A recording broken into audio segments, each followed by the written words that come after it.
When you draw on a white paper, you throw away the paper if you just scribbled.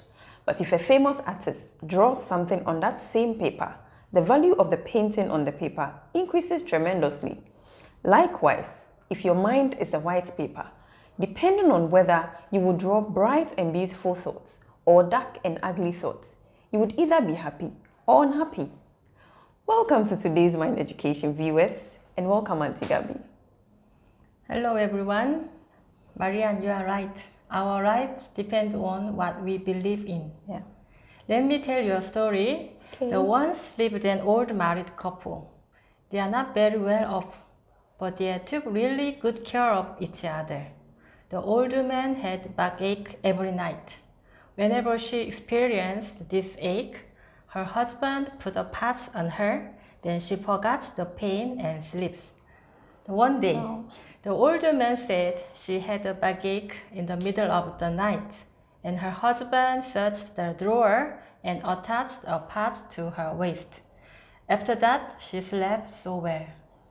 But something interesting happened the next morning. The older man noticed that it was not a pain relief patch attached to her waist, but a sticker with the delivery number of the pizza restaurant. Oh, really? Wow. But how could the old woman sleep so well without feeling any pains? It's not the effect of the parts, it's the power of faith. The old woman believed that the sticker that her husband gave her was real pain relief parts. This phenomenon is called placebo effect. Oh, the placebo effect. I know about that. During World War II, when the German soldiers were dying, a doctor actually prescribed flour to them, calling it a real drug. And the soldiers took it and they actually felt really well. Yeah, that is right. It was a fake medicine, but they got better because they believed it would improve their condition. Émile Coué, the founder of the placebo effect, was a French pharmacist. One day, a patient came without a doctor prescription and begged him to prescribe a drug for his ailment because he couldn't afford to go to the hospital. Émile Coué felt sorry for him, so he just gave him glucose. But the next day, the patient came and thanked him for being completely healed. His belief and conviction in the medicine and the pharmacist healed him. Since then, Émile Coué has made a mind prescription consisting of several words, not glucose pills. Sure. Day by day, in every way, I'm getting better and better. Yes, I've heard of it. Émile Coué's self-suggestion is very famous.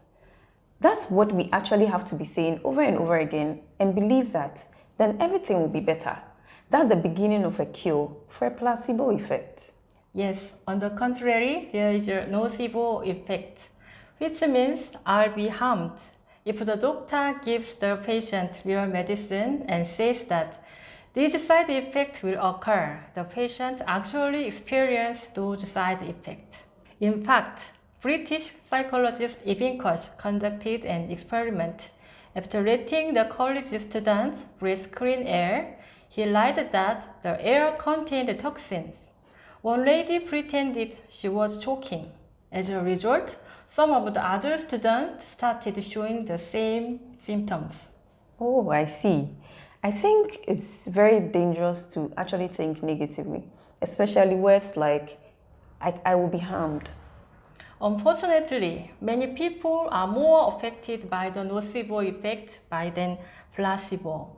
I'm more attracted to it when I think it is going to go wrong than when I think it is going to go well. Yeah, I think that's right.